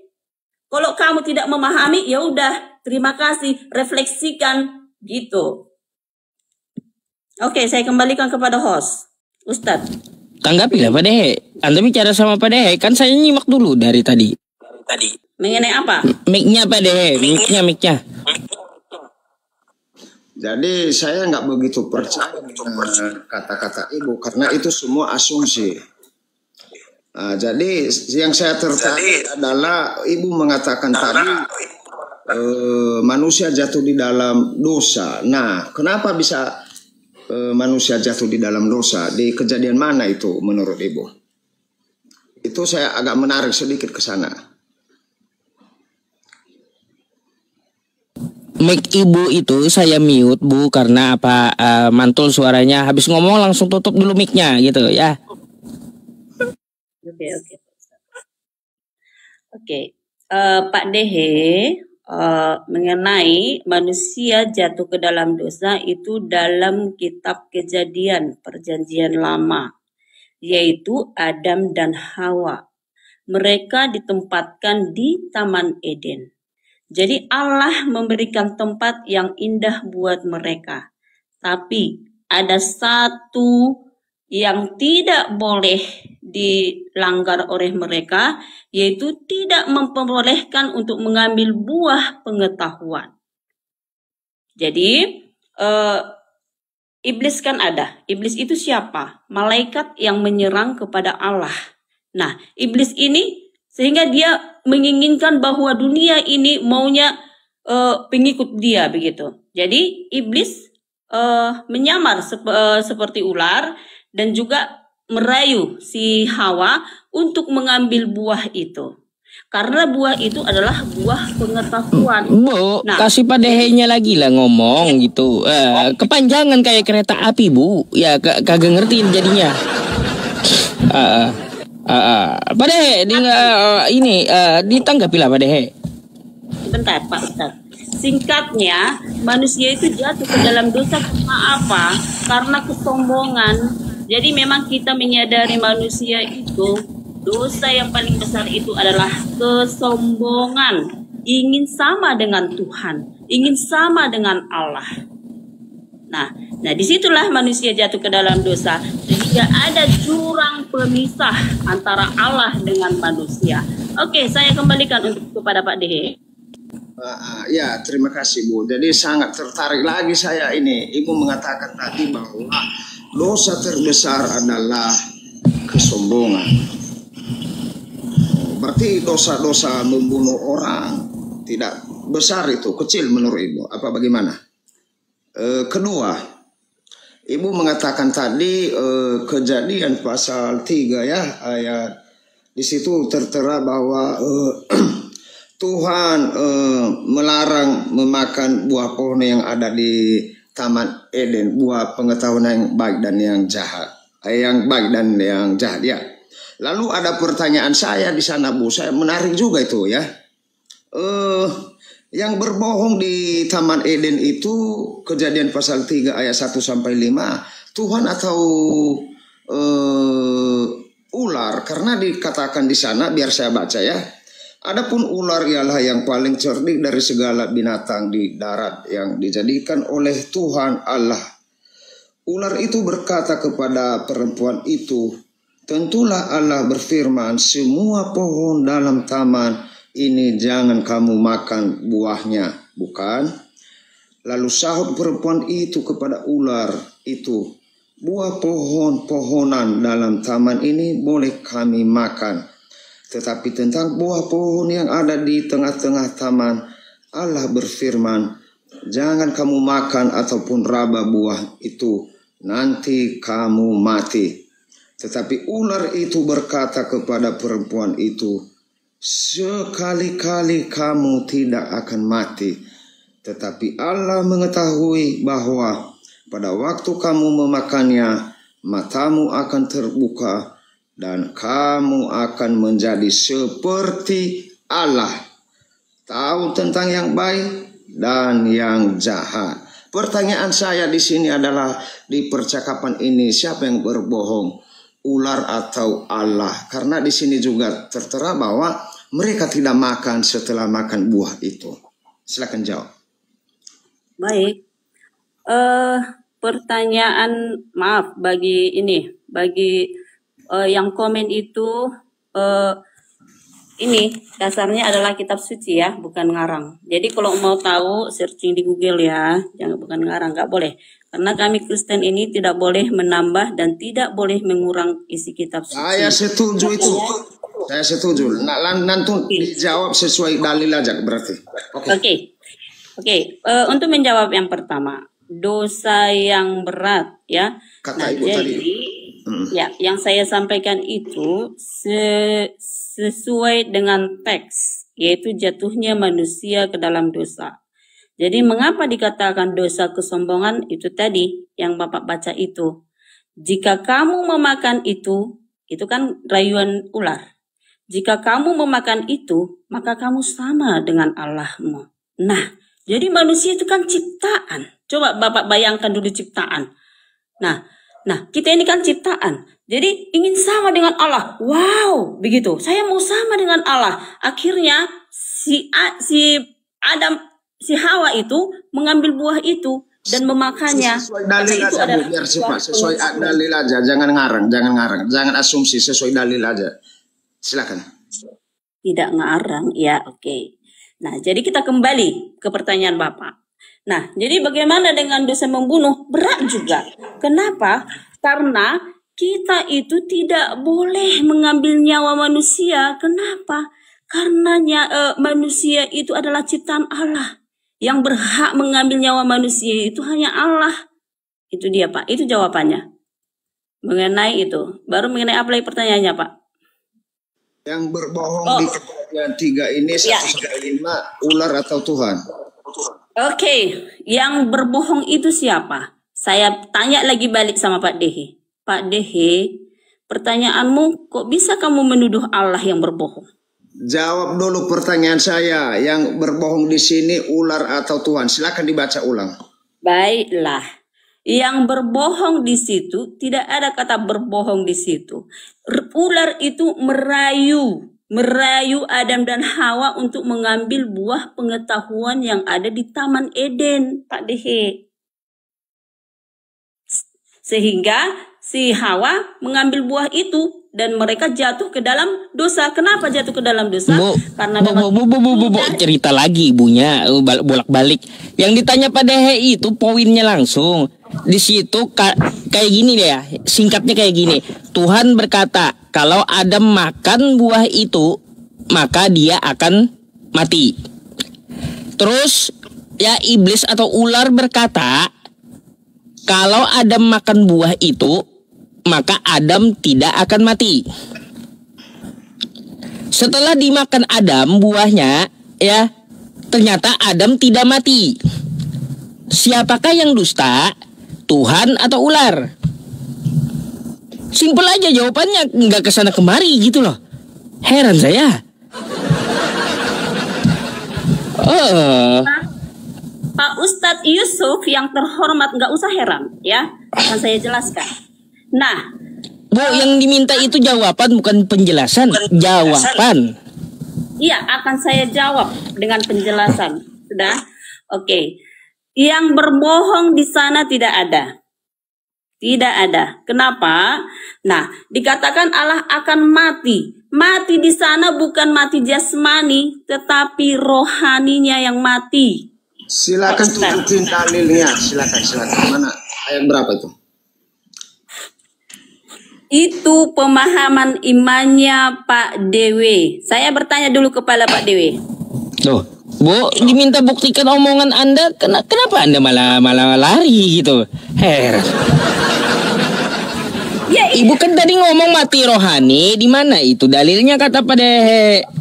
Ya, di mana Ibu? Saya belum tahu. Pak Ustadz, itu tidak tertulis, tapi pemahaman rohani mati di sana artinya bukan jadi nyawanya mati dikubur, bukan begitu Pak Ustadz. Asumsi lagi rupanya Pak Dehe. Asumsi. Iya. Tidak tertulis katanya. Kalau nggak tertulis nggak usah diada-adakan, Bu. Itu Pak Ustadz, kita harus saling menghargai, menghormati agama orang lain.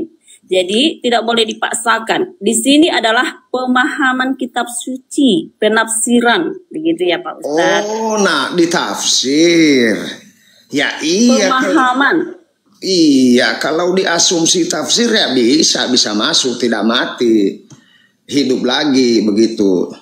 Bukan hidup lagi. Nah, di sini dikatakan begini Bu, ayat 5-nya, tetapi Allah mengetahui bahwa pada waktu kamu memakannya, matamu akan terbuka dan sudah terbuka matanya, dan kamu akan menjadi seperti Allah, sudah seperti Allah mereka, mengerti tentang yang baik dan yang jahat. Sudah jelas. Kata Ibu tadi sepakat bahwa kita jawab sesuai data. Silahkan data Ibu. Tidak ada data di sini. Nggak ketemu. Kecuali tafsiran atau asumsi. Ketemu kalau gitu. Ya, saya menanggapi kata Pak Ustadz tadi Pak Dehi. Oke. Nah, jika kamu mengambil itu akan mati. Sebentar dulu. Bagaimana Ibu bisa jawab pertanyaan saya ini di Kejadian 3, sementara Ibu sendiri tidak percaya bahwa saya ini pengikut Yesus? Sesama manusia yang ketemu saja, Ibu nggak percaya. Apalagi ini firman Tuhan ini sudah ribuan tahun. Oke, saya boleh balik bertanya? Silakan. Kita ini keturunan siapa? Keturunan nenek siapa? Moyang kita siapa? Di dalam Alkitab dikatakan bahwa kita adalah Adam dan Hawa. Itu. Jadi keturunan Ibu dari mana dulu? Saya mau tanya juga, Ibu keturunan dari mana? Adam dan Hawa. Enggak, maksud saya siapa orang tuanya? Orang mana? Orang Medan, Belanda? Oh, Horas, Batak, Medan. Oh, Medan. Oh, iya. Ya, begini ya Ibu ya, memang pertanyaan saya ini berat-berat sedikit. Jadi saya ini memahami Alkitab ini masih belum begitu pintar, makanya saya suka tanya. Cuman kita orang-orang Kristen ini kebanyakan ya menghujat semua. Ada tadi orang Nias di bawah ini, oknum kerjaannya memaki-maki. Saya sudah baca dan ada juga orang Batak. Begitu pula kalau ku buka komal, itu terus kerjaan orang-orang Kristen yang oknum ini memaki. Tapi katanya kita adalah hukum kasih. Ditampar pipi kirimu, kasih kananmu. Baru kutanya kitab kita sendiri, sudah diserang aku. Nah, ini yang nggak bagus. Oke. Jadi kita kembali lagi kepada pertanyaan Pak Dehi. Siapakah yang rela berdusta di sini? Apakah Allah kerjasama dengan si iblis atau bagaimana? Gimana menurut asumsi Ibu aja lah. Nggak usah pakai data. Nggak usah pakai data kita. Oke.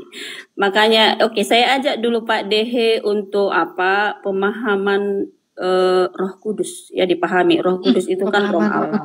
Udah. Oke. Jadi tadi dikatakan di situ jika engkau memakannya maka kamu akan mati. Nah, betul. Kalau mati di sana mati raganya, berarti kan Adam dan Hawa tidak punya keturunan.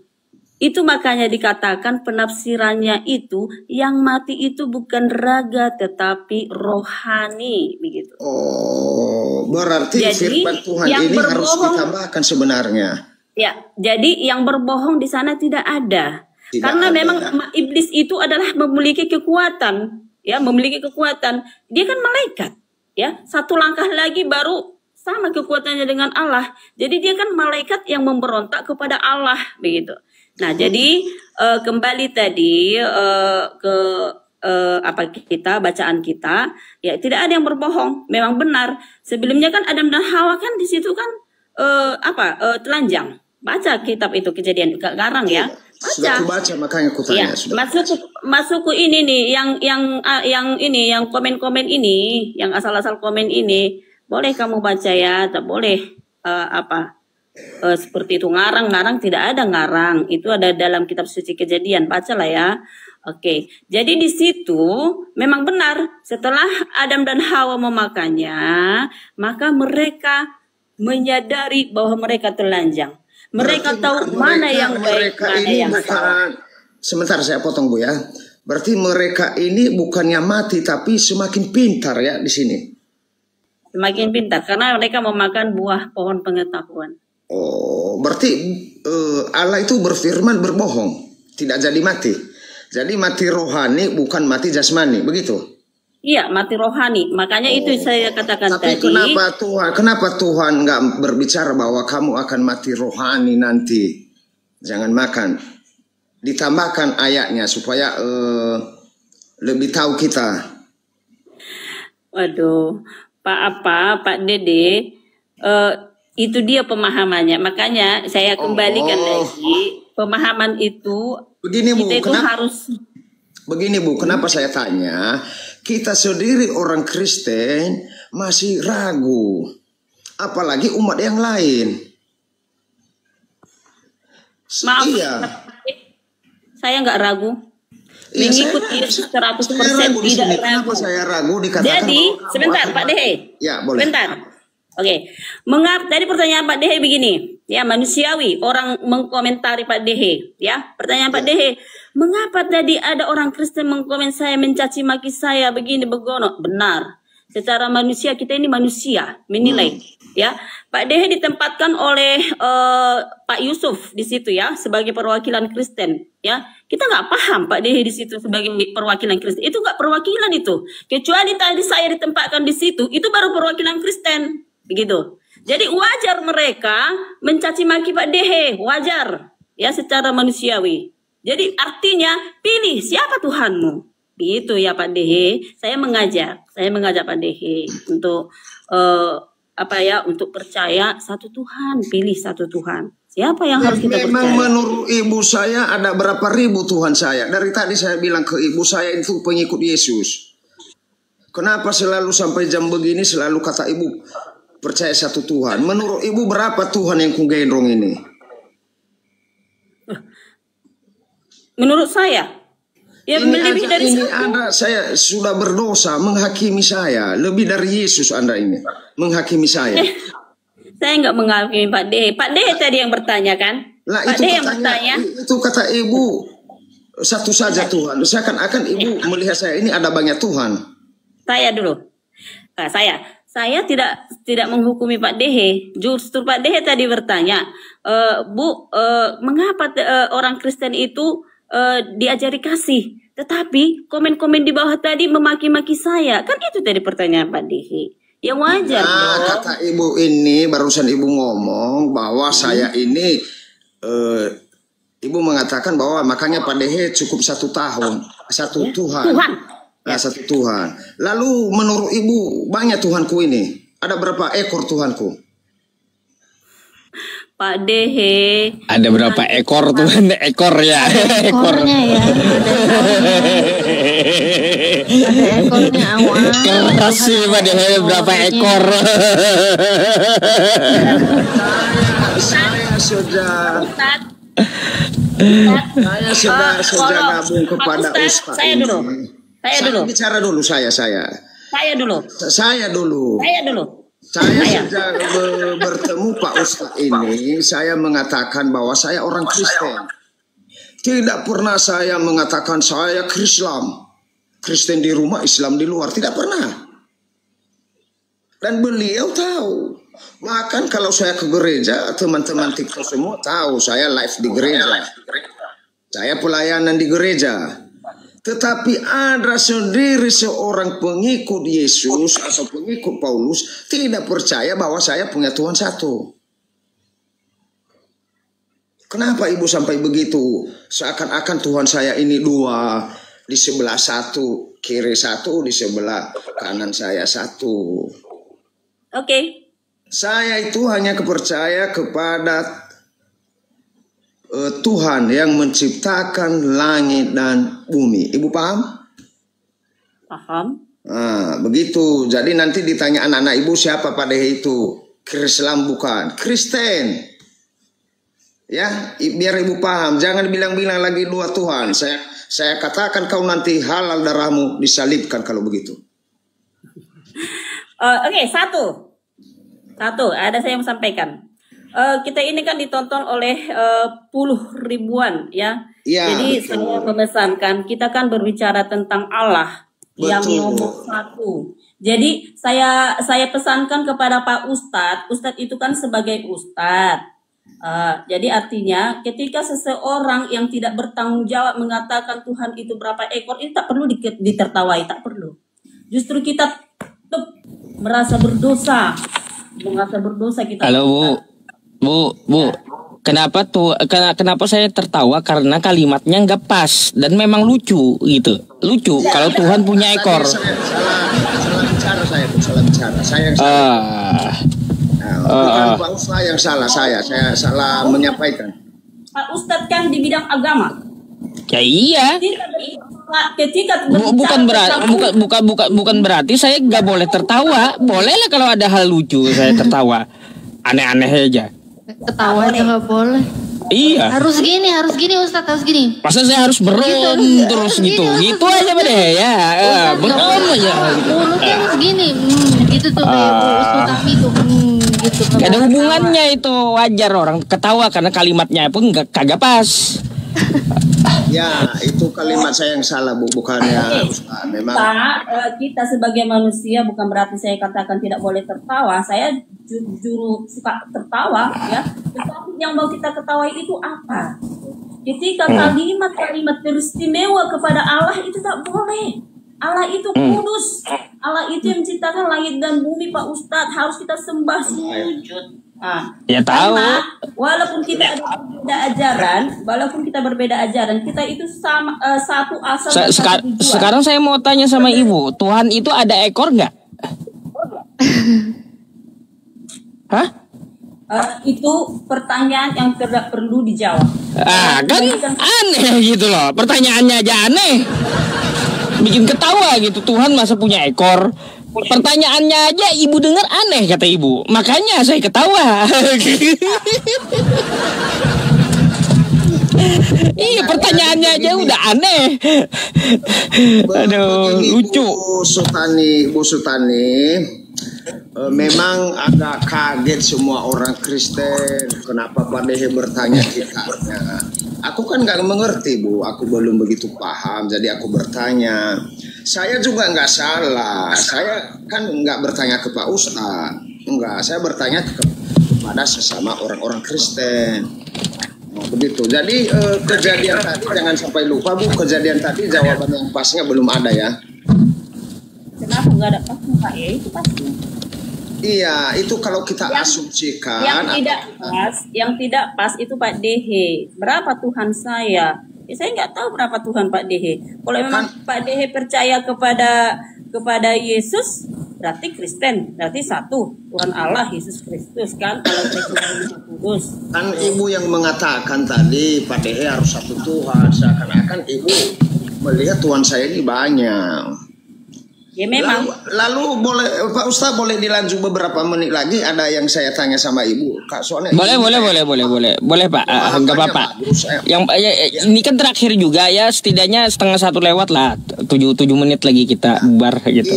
Izin ya Pak Ustadz ya, ada yang satu lagi yang saya ragu, tapi yang lebih ragu saya nanti mungkin ibu ini pusing. Saya nggak kasih tanya dulu malam ini lah, karena berat itu di Wahyu pertanyaan saya itu nanti mengenai anak domba Allah. Jadi saya masih bertanya-tanya Bu, atau saya juga sudah telepon pendeta kemarin ini saya bertanya. Ini pertanyaan saya ini agak aneh-aneh sedikit. Jadi ketika umur Yesus 13 tahun sampai 29 tahun, saya belum dapat jawaban. Ini kegiatan Yesus di mana Bu di Alkitab? Di Alkitab kita, karena saya cari-cari juga belum ketemu saya. Jadi kenapa yang menulis surat mengenai Yesus itu sampai terlupakan 17 tahun? Di mana kegiatannya? Apa dia juga masih mengajar di bait-bait suci, atau berkebun, atau jalan-jalan merantau, bagaimana menurut pemahaman Ibu lah? Gak usah pakai kitab ini. Oke. Udah bisa? Oke, saya tanggapi. Nah, saya tanya kembali. Pada umur berapakah diceritakan Yesus dalam kitab suci?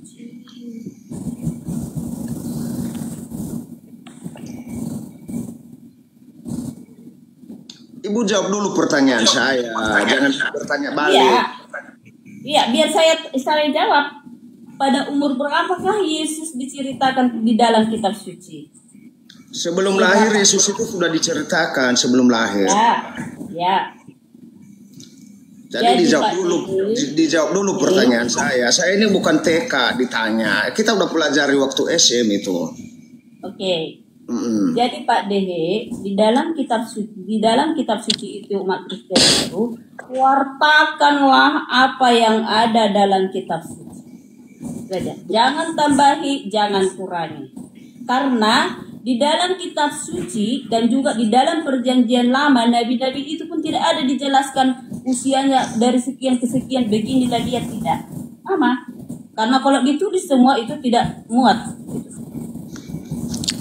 Dan itu kenapa ketawa? Aduh, memang tidak ada di dalam Alkitab itu jawabannya. Yang tidak ada di Alkitab jangan kamu karang-karang, karena itu dosa. Menambah dan mengurangi isi dari kitab suci itu tidak dibolehkan, dosa. Lah Ibu tadi udah tambah kejadian 3 ayat 1 sampai 5. Ibu udah menambahkan tadi. Itu Ibu yang berdosa, bukan saya. Saya tidak menambah. Itu pemahaman yang saya jelaskan itu adalah aja Bu, itu ditambah. Aduhnya saya jadi curiga, Pak Dehe Kristen atau apa nih? Itu katanya percaya kepada Yesus, tapi dia ragu lagi. Curigaan melulu ya, suujon gitu ya. Suujon ya Pak Dehe ya. Bu, jangan kabur dulu Bu, ini belum jawab. Jadi begini Bu, saya kasih contoh. Pak Dehe ketika umur 1 sampai 12 tahun ada di Nias, di Pulau Nias saya Bu ya. Ketika umur Pak Dehe 13 tahun lalu merantau ke Jakarta. Kan begitu setidaknya cerita Yesus ini. Di Jakarta dia kerja di bangunan, pada umur 20 dia menikah, pada umur 25 dia punya anak 2. Kan setidaknya bisa kan? Pada umur 30 tahun Pak Dehe sudah khotbah di masjid. Kan begitu. Contoh ini saya kasih. Lalu Yesus ini orang terpenting di muka bumi. Kenapa Ibu turun? Kemana dia?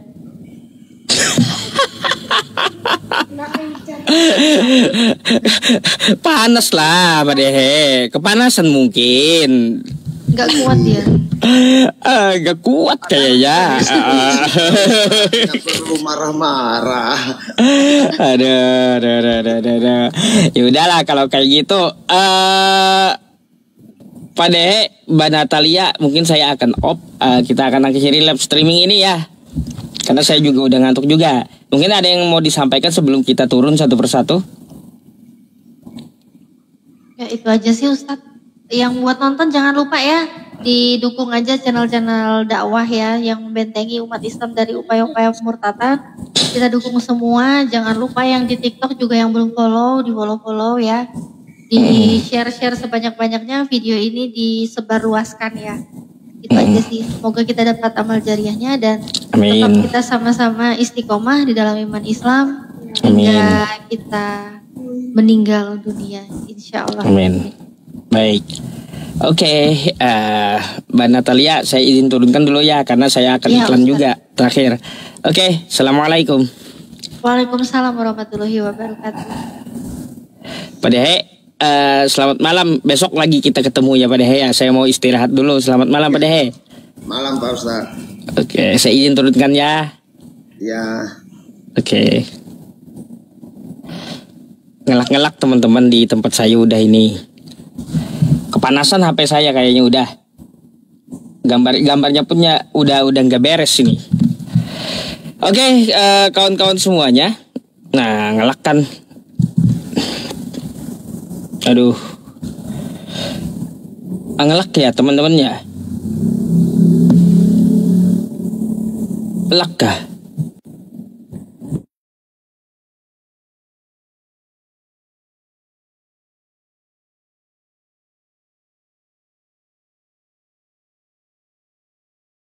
Iya teman-teman, patah-patah ya, patah-patah, mohon maaf. Saya keluar dulu dari aplikasi TikToknya tadi. Oke kawan-kawan semuanya, kita akan berdoa menutup bersama live streaming ini ya. Saya mohon maaf atas segala kekurangan dan saya berterima kasih kepada para pemberi gift ya, karena saya juga sudah ngantuk juga.